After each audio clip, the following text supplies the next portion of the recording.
일상에 바쁜 여러분들을 대신해서 지식과 인사이트를 정리해드리는 매일 독서 매일 인사이트입니다. 오늘은 인생의 답은 내 안에 있다. 이 책에 대해서 한번 살펴보도록 하겠습니다. 이 책은 저자가 많은 독서를 하면서 독서할 때마다 정성스럽게 메모를 많이 한 것 같은 그런 느낌의 책입니다. 일반적으로 우리가 책을 읽을 때 인용되는 연구라든가 다양한 사례들, 경구, 명언 이런 것들을 두루두루 모아서 만든 책 읽기를 위한 일종의 참고 사전 같은 그런 책이 아닐까 이런 느낌이 들었습니다. 그래서 평소에 독서를 좀 많이 하시는 분 같으면 별로 감흥이 없을 것 같고, 평소에 바빠서 독서를 많이 못 하시는 분들, 그런데 다양한 사례와 연구 이런 것들에 대해서 지식으로 습득을 해야 되겠다, 이런 분들이라면 유용하게 독서해 볼 만한 그런 책이 아닐까 싶습니다. 제가 개인적으로 이 책에서 사색했던 거 몇 가지만 간단하게 살펴보도록 하겠습니다.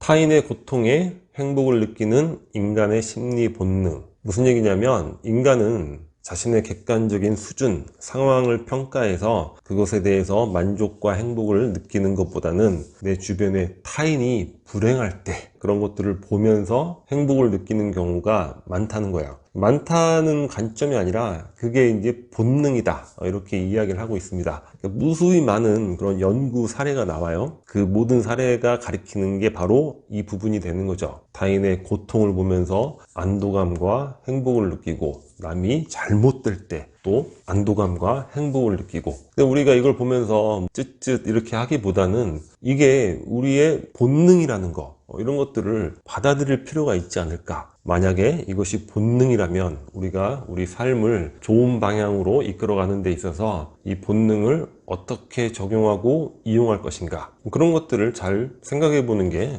중요하겠죠. 저는 이제 세 가지로 정리를 해봤는데, 첫 번째는 뭐냐면, 나보다 형편이 나쁜 사람에 주목하자. 이거는 세네카가 한 이야기죠. 사람들은 나보다 잘나거나 형편이 좋은 사람들에게 주목을 하는 경향이 있는데, 그래서는 절대 행복할 수 없다는 거죠. 나보다 못하거나 형편이 나쁜 사람에 주목을 하라는 거예요. 그러니까 이러한 심리 본능을 잘 이용해서. 근데 행복이라는 게 객관적으로 어떠한 지수가 나오는 게 아니잖아요. 그러니까 일종의 주관적인 정서의 문제니까 우리가 이 본능을 잘 이용해야 되는 거죠. 두 번째는, 형편이 나아 보이는 사람들 정말 그럴까 의심을 해보라는 거예요. 이것도 마찬가지로 이제 세네카가 한 이야기입니다. 우리 SNS 보면 어떻죠? 주변에 보면 나보다 형편이 다 좋은 사람들, 또 좋은 것들을 향유하고 있는 사람들, 정서적으로 행복해 보이는 사람들, 이런 모습만 보이는데, 그걸 보면서 나만 왜 이렇지? 이런 게 아니라 정말 그럴까 의심을 해보라는 거죠. 근데 실제 그렇지 않은 경우가 대부분일 거예요. 그건 어떻게 알 수 있냐면, 우리 자신의 행위를 통해서 알 수 있는 거죠. 우리가 SNS에 아주 좋은 것들을 올려요. 하지만 나에겐 어떻죠? 복잡한 문제가 많죠. 그러니까 실제는 그렇지 않은 경우가 나 자신에게도 많다는 거예요. 그러면 그건 보편성을 갖는 거니까 다른 많은 경우에도 그럴 것이다. 그리고 제가 예전에 경험을 했는데, 제가 아주 잘 아는 친구인데 제3자하고 이야기를 하면서 거짓말을 하는 거예요.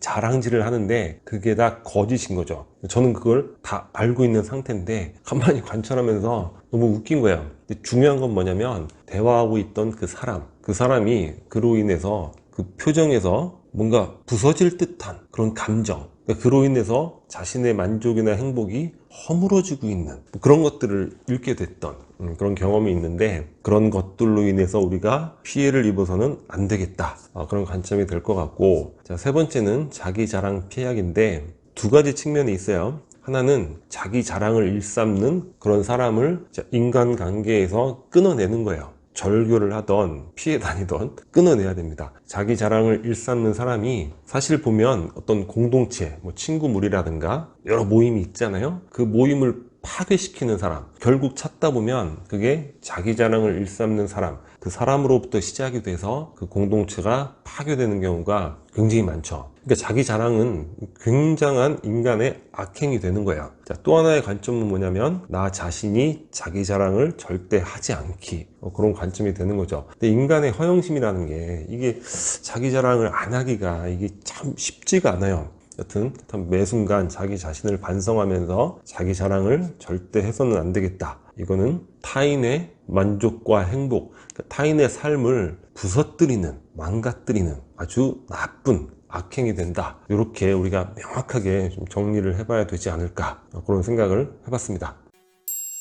옳은 것은 진정 옳은 것인가? 이 부분은 상당히 재밌었던 것 같아요. 자, 우리말에 옳다 있죠. 영어로 치면 right, 옳다. 이게 오른손이라는 어휘에서 왔다는 거예요. 오른손이 옳다. 영어도 어떻죠? 오른손이 right죠. 그게 바로 옳다가 되는 거예요. 근데 이거는 불어, 독어, 라틴어, 중국어, 일본어 다 똑같다고 합니다. 이게 무슨 얘기냐면, 옳은 것이 진정 옳은 것인가? 거의 대부분의 많은 사람들이 오른손잡이잖아요. 많은 사람이 오른손잡이기 때문에 그게 옳다, right다. 특히 우리나라에서는 오른손을 또 바른손이라고 그래요. 그러니까 우리가 옳다고 믿어왔던 그 모든 것들이 그냥 다수가 생각을 하고 있기 때문에, 다수가 갖고 있는 성향이기 때문에 그것을 옳은 것으로 믿고 있었던 것이 아닌가, 이런 생각이 들었습니다. 우리 전 시간에 창의적인 삶을 살자, 그런 얘기 했잖아요. 자, 이런 부분에 적용해 볼 수 있을 것 같아요. 규범에 얽매이지 말고 그 규범이 과연 보편타당한 것인가? 단순히 옳다, 오른손잡이 옳다처럼 많은 사람들이 그렇게 생각하고 행동해왔던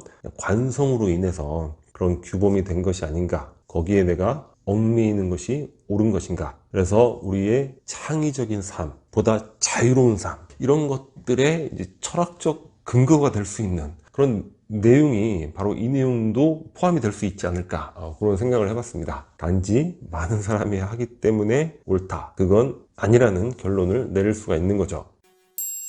마지막으로 이제 쓸모없는 존재는 없다. 우리나라가 OECD 국가 중에서 자살률이 가장 높은 나라 1위, 벌써 10수년 이상 지속해 오고 있잖아요. 자살을 하는 이유가 여러 가지가 있겠죠. 근데 그 저변의 가장 핵심적인 내용은 내 존재가 쓸모가 없다, 이렇게 여기기 때문에 목숨을 끊는 이런 경우가 많을 것 같아요. 그런데 존재하는 모든 것은 쓸모가 있다는 거죠.